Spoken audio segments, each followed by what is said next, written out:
The geneticist looked like she was about to throw up. That's the first thing I remember. I was sitting in this overly bright office in downtown Seattle, tapping my foot, waiting for her to tell me I wasn't the father. I was ready for that. I had already packed a bag. I had already rehearsed the screaming match I was going to have with my wife Sloane when I got home.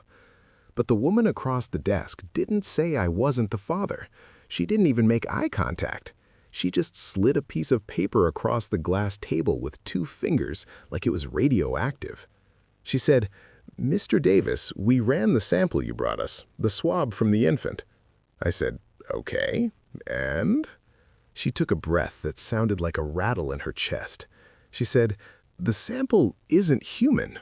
It doesn't match you. It doesn't match your wife. It doesn't match any human markers in our database. Sir, whatever you swabbed, it wasn't a child." I froze. My brain just stopped working.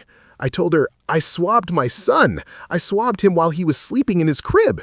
She shook her head. "Then that's not a son, sir. That's something else." In that moment, the anger vanished. It was replaced by something much worse, fear. Because I realized that Sloane hadn't just cheated on me. She hadn't just faked a paternity test. She had spent 9 months playing house, building a nursery, and letting me name a baby that, biologically speaking, was nothing but a prop made of God knows what. I drove home doing 90, not to pack my bags, but to tear that nursery apart. Because if that wasn't a baby in the crib, I needed to know what the hell I had been living with. This is the story of how I uncovered the sickest lie ever told. To understand why I didn't question her sooner, you have to understand who Sloane was to me. Or who I thought she was. We met 5 years ago at a fundraising gala. I was awkward, standing by the bar nursing a scotch, and she walked in like she owned the oxygen in the room. She was brilliant, a clinical researcher. That's the irony that keeps me up at night. She worked in a lab. She knew exactly how biology worked. She knew the mechanics of the human body better than anyone I'd ever met. We got married 6 months later. It was fast. Yeah, my friends told me to slow down. My mother said she seemed too curated, like she was playing a character. I cut them all off. I was in love. I was 32, lonely, and suddenly I had this gorgeous, intelligent woman who seemed obsessed with me. But there was one shadow over our marriage: infertility. For 3 years we tried. Doctors, supplements, timing cycles. It was hell. Every month I'd watch the hope drain out of her eyes when the test came back negative. I held her while she cried on the bathroom floor. I felt like I was failing her as a man. Looking back, those tears were Oscar-worthy. Then, about 10 months ago, everything changed. I came home from work and the house was quiet. Too quiet. I walked into the kitchen and Sloane was sitting at the island. There was a small gift box in front of her. She wasn't smiling. She looked scared, vulnerable. She pushed the box toward me. I opened it. Inside was a positive pregnancy test and a tiny pair of knit socks. I didn't just cry, I collapsed. I fell to my knees and buried my face in her lap. I thanked God, I thanked her, I promised her I would do anything, absolutely anything, to keep her and that baby safe. She stroked my hair and said, "I know you will, Gavin. That's why I chose you." I didn't catch the phrasing back then.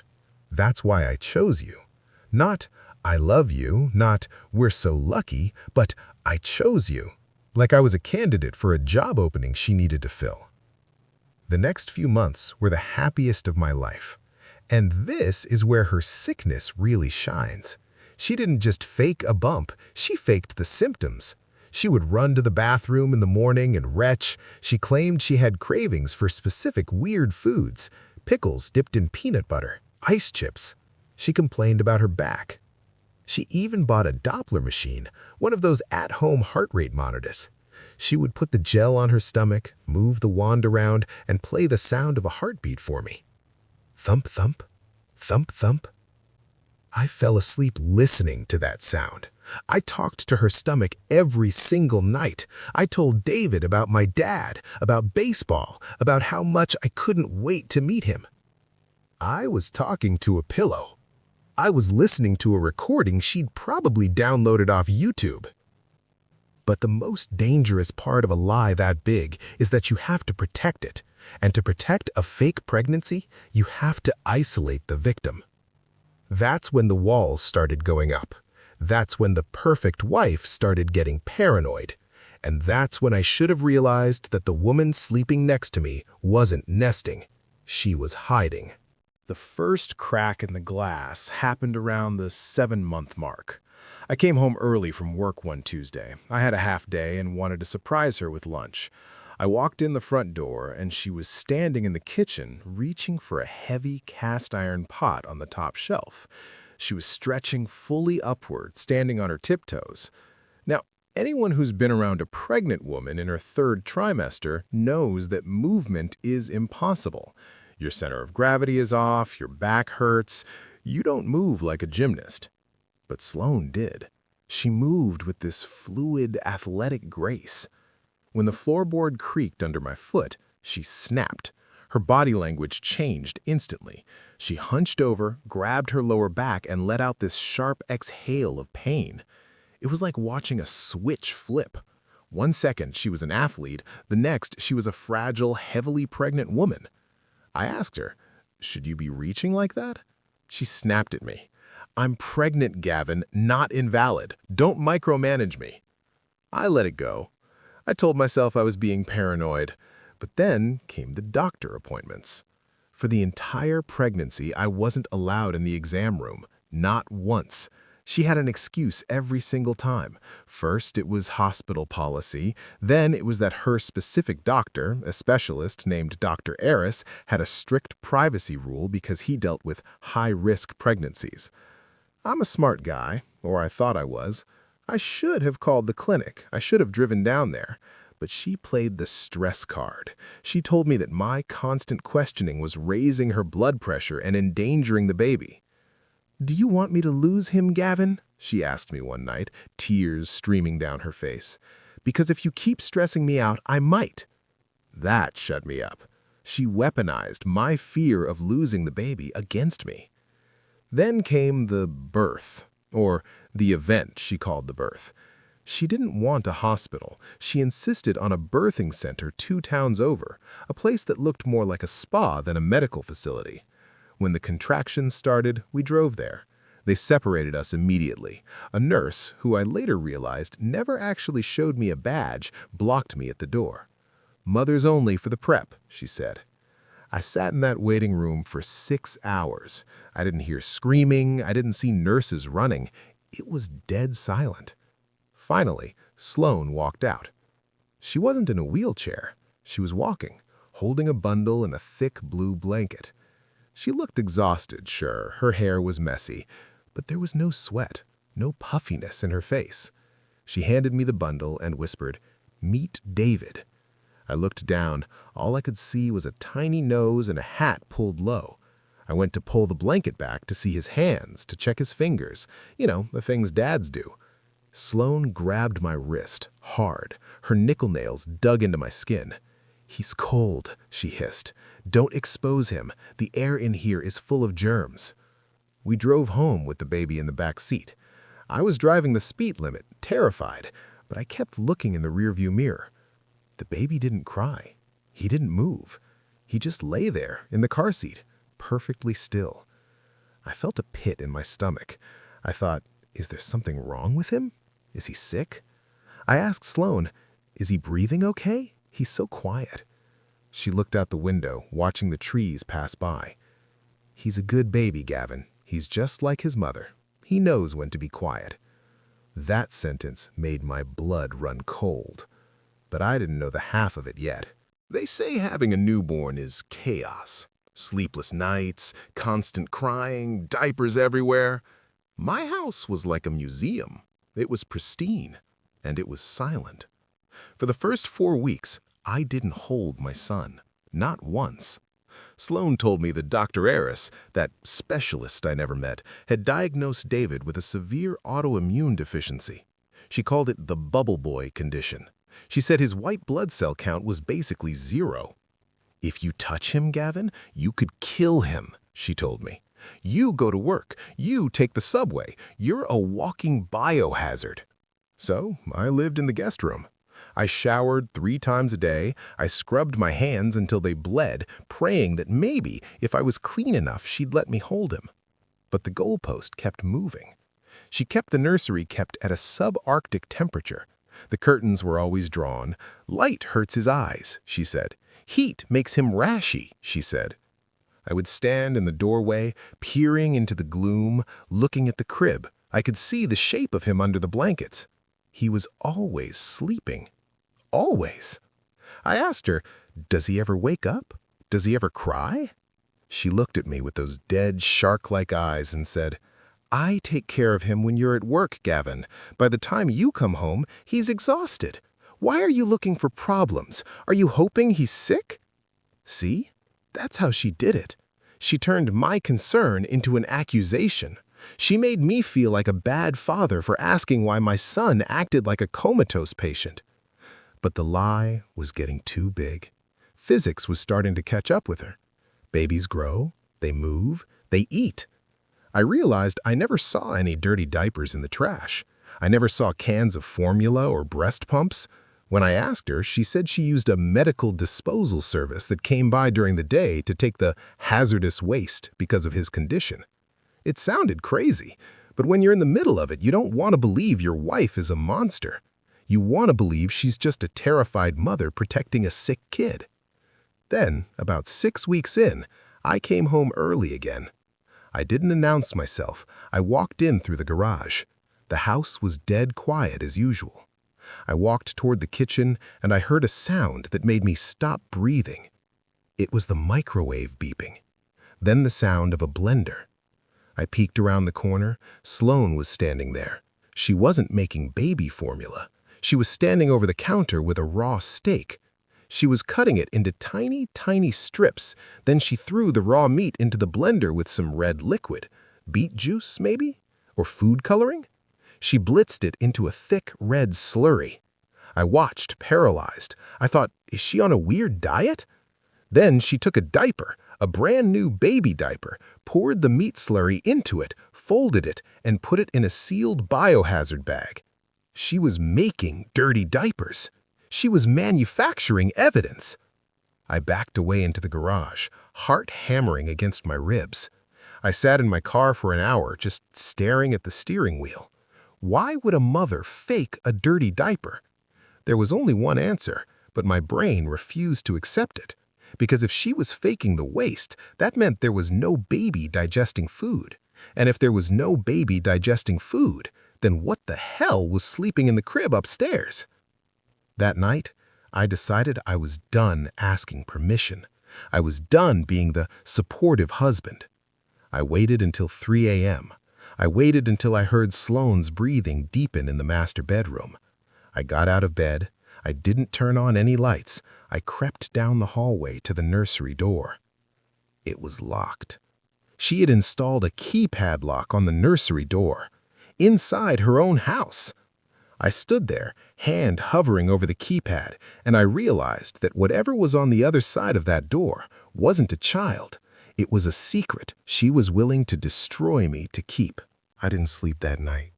I lay in bed staring at the ceiling, listening to the house settle. Every creak sounded like an accusation.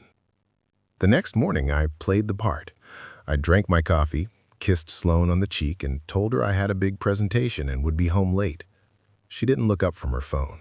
She just said, "Quiet when you come in. David had a rough night." A rough night.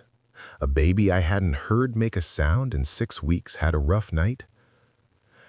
I drove to work, parked my car, and walked straight to a hardware store. I bought a hidden camera, one of those tiny ones that looks like a USB charger, and a lock-picking kit. I'm not a spy, but YouTube can teach you anything if you're desperate enough. I waited until I saw the notification on my phone that Sloan had left the house. She had a postnatal checkup. Another lie, obviously. I raced home. The house felt different when she wasn't there. It felt empty, hollow. I ran up the stairs to the nursery. The keypad was glowing red. I didn't know the code, but I didn't need to. I took a screwdriver and took the hinges off the door. I lifted the door out of the frame and set it aside. The smell hit me first. It wasn't a baby smell. It wasn't powder or milk. It smelled like chemicals, like formaldehyde and old perfume. The room was pitch black. The blackout curtains were taped to the walls. I turned on my phone flashlight. The crib was in the center of the room. It was draped in mosquito netting. I walked over. My legs felt like lead. I pulled back the netting. There was a bundle of blankets in the center. I reached out and touched it. It was cold, not room temperature cold, object cold. I pulled the blanket down. I expected a doll. I expected a bundle of clothes. I didn't expect that. It was a silicone medical dummy, the kind they use in nursing schools to practice CPR. High quality, weighted, with realistic skin texture. But its eyes were closed, permanently painted shut. But that wasn't the sick part. The sick part was that the dummy was wearing a hospital bracelet with the name David Davis on it, and attached to the dummy's chest was a small battery-operated device, a heartbeat simulator. Thump, thump, thump, thump. It was still beating, a mechanical heart for a plastic boy. I stared at it. I didn't scream, I didn't cry. I just felt my soul leave my body. For 9 months, I had talked to this plastic shell. I had promised it my life. I had loved it. I looked around the room. On the changing table, there were supplies. Not diapers. There were bottles of beef blood, syringes, the same meat slurry I saw her making. She was using the blood to stain the clothes. She was using the slurry to fill the diapers. She had turned this room into a stage set for the most demented play in history.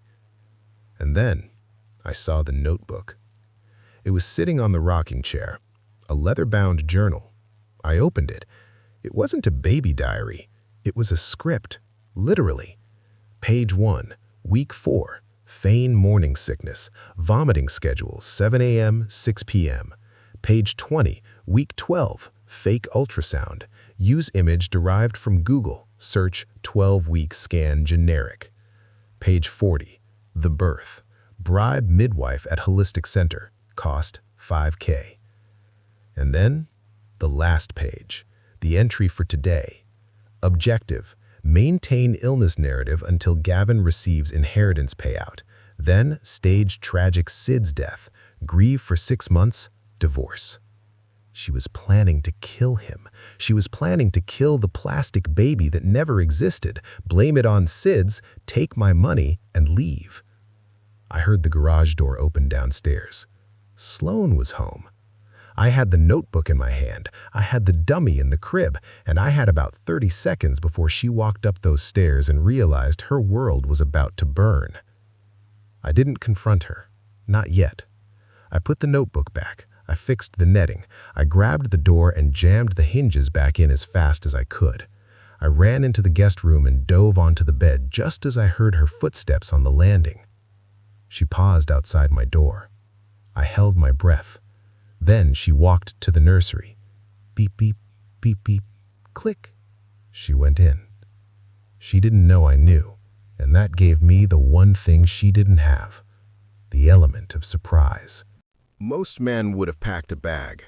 Most men would have called the police immediately. But I knew Sloan. If I called the cops and said, "My wife is pretending a plastic doll is a real baby," she would have spun it. She would have claimed I was having a psychotic break. She would have hidden the dummy, burned the journal, and played the victim. She was a genius manipulator, and I was just a tired, grieving husband. I would have lost everything. No. I needed something harder than my word. I needed forensic proof that David wasn't human. So, I decided to give the performance of a lifetime. I walked downstairs that morning and made her coffee. I kissed her forehead. I asked her how David slept. I watched her lie to my face. She said, "Oh, he was fussy. I was up all night feeding him." I looked at her smooth, rested skin. I looked at the clear eyes of a woman who had slept 8 solid hours. And I smiled. "You're such a good mother, Sloan," I said.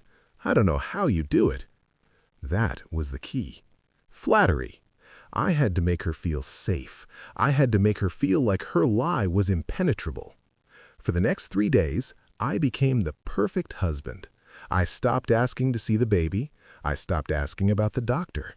I talked about the inheritance money, the money she was waiting for. I told her, "The lawyers say the payout is coming next week. Once it hits, we can finally relax. Maybe we can take David to a specialist in Europe." I saw the greed flash in her eyes. She relaxed. She stopped locking the nursery keypad as aggressively. She got sloppy. And that's when I made my move. I knew she was using beef blood and meat slurry to fake the biological evidence. I had seen the bottles in the nursery. I needed a sample of that. On Thursday, Sloan went to get her hair done.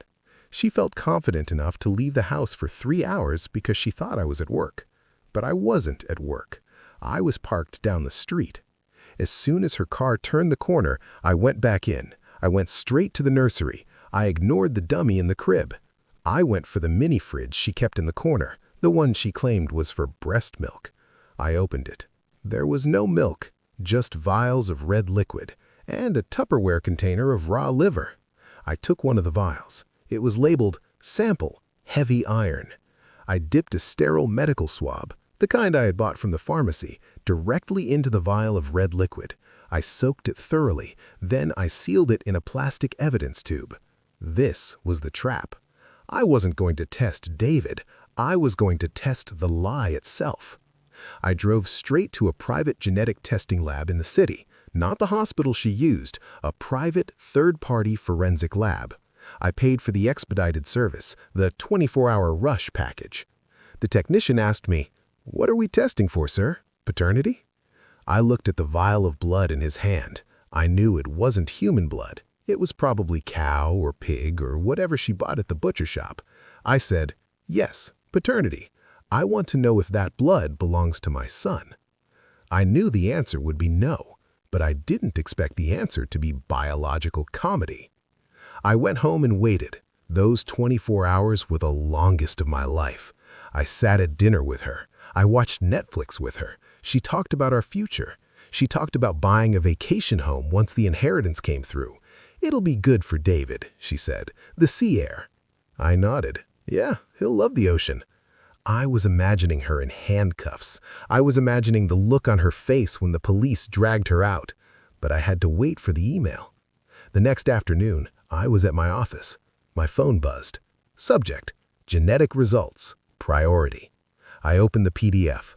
I skipped the technical jargon. I went straight to the summary at the bottom. That's when I saw it. The sentence that justified the title of this story. The sentence that proved my wife wasn't just a liar. She was sloppy. Conclusion: sample provided contains no human genetic markers. DNA profile is a 99.9% match for Bos taurus. Bos taurus. Cattle. She was faking my son's existence with cow blood. I stared at the screen. I didn't just have proof she was lying. I had proof that David was a hamburger. I printed the results. I printed 10 copies, and then I called her. "Sloan, get a babysitter for David. We need to talk. I'm taking you to dinner." She sounded excited. "Dinner? Celebrating the inheritance?" "Something like that. I have a surprise for you." The trap was set. The hammer was pulled back, and I was about to drop the anvil. I took her to a place called the Obsidian. It was one of those restaurants where the waiters whisper and the water costs $12. I wanted a public setting. I wanted witnesses. But more than that, I wanted her to feel safe. I wanted her to think she had won. She looked stunning. That's the thing about sociopaths. They shine the brightest right before they feed. She was wearing a red dress, drinking vintage champagne, talking about how we should renovate the kitchen with the inheritance money. "I was thinking marble," she said, "for the countertops. And maybe we can hire a night nurse for David. I'm so exhausted.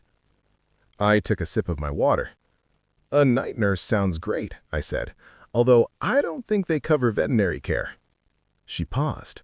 The glass stopped halfway to her lips. She gave a nervous little laugh. What? For David, I said, keeping my voice level. If we hire a nurse, we need one who specializes in livestock. You know, since he's a cow. The air at the table changed instantly. The noise of the restaurant seemed to drop away. Sloane put her glass down. Her smile didn't disappear, but it froze. It became rigid. Gavin, you've had too much wine. You're talking nonsense. I reached into my jacket pocket. I pulled out the folded DNA results. I didn't slide them across the table. I opened them and held them up, facing her. I ran the tests, Sloane. I swabbed the blood you keep in the mini-fridge, the blood you put in his diapers. I read from the paper. Sample match, Boss Taurus, domestic cattle. I leaned in closer. You didn't even use human blood, Sloane. You used cow blood. You named a flank steak David and asked me to love it. Her face went from confused to terrified to demonic in the span of 3 seconds. The mask fell off. She hissed at me, a low, venomous sound. Lower your voice. Everyone is looking. Let 'em look, I said, loud enough that the couple at the next table turned around. Let them look at the woman who faked a pregnancy for 9 months.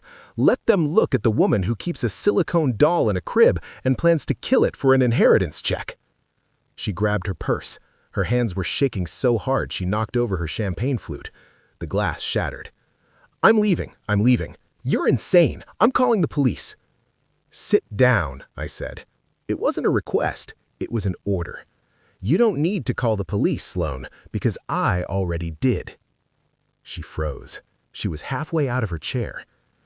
I called them an hour ago. I met them at the house. I showed them the nursery. I showed them the journal. I showed them the meat slurry in the blender.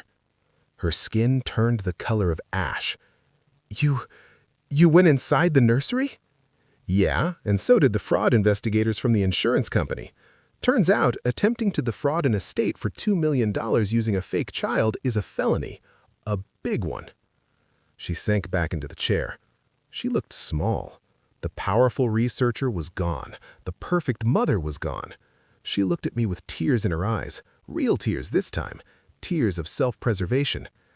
Gavin, please, I did it for us. I did it because I couldn't give you a real one. I wanted to make you happy. It was the best acting she had ever done, but I was done buying tickets to the show. You didn't do it for me. You did it for the money. And the saddest part, if you had just told me you couldn't have kids, I would have stayed. We could have adopted. I loved you, Sloane, not the idea of a baby. I stood up. I dropped a $20 bill on the table to cover my water. Enjoy the champagne. The police are waiting in the parking lot. They have a warrant for your arrest, and I think they have a few questions about where you got the cow blood. I walked away. I didn't look back, but I heard it.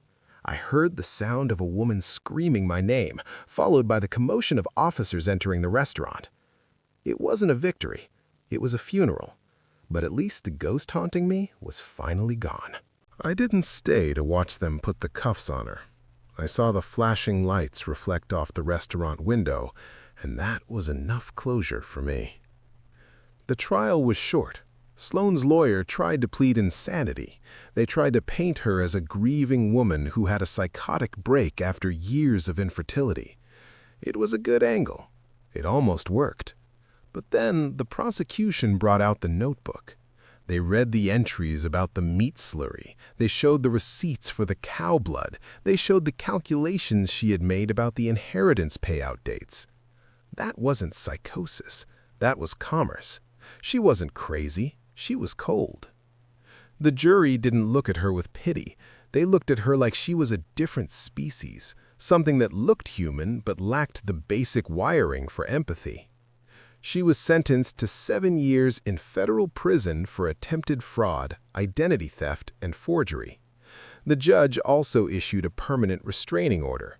She isn't allowed to contact me or any future children I might have for the rest of her life. But the real kick in the teeth, the irony that makes me laugh when I've had a few too many drinks, My father's will, the one she was so desperate to cash in on, had a clause she never bothered to read. The inheritance for any grandchild was placed in a trust. It couldn't be accessed until the child turned 21. She did all of that. The fake belly, the cow blood, the silicone doll, the ruined marriage for a check she wouldn't have been able to touch for 2 decades. I sold the house. I couldn't live there anymore. I couldn't walk past the nursery without smelling formaldehyde and copper. I burned the crib in the backyard before I handed over the keys.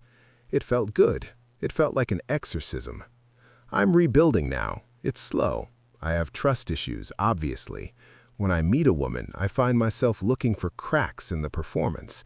I find myself wondering if she's real. But I'm getting there. I kept one thing from that life. I kept the paternity test. I framed it. It hangs in my hallway not as a trophy, but as a reminder.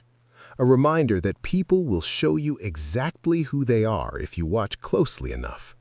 Sloane showed me she was a monster. I just wasn't paying attention until the monster got hungry. She wanted a perfect life. She wanted the money. She wanted the status. She named the baby after me. She built a shrine to a son that didn't exist. But in the end, the lab tech was right. The sample she provided wasn't human, and neither was she. If you've ever had a gut feeling that your partner was hiding something massive, trust it. Your intuition is older and smarter than you are. Don't wait for the DNA test. If you enjoyed this story, do me a favor, hit the like button so this video spreads. Maybe it'll save some other guy from buying a nursery for a ghost. And if you have a crazy story about an ex who faked it all, let me know in the comments. I read every single one. Stay safe out there. And remember, real love doesn't need a script.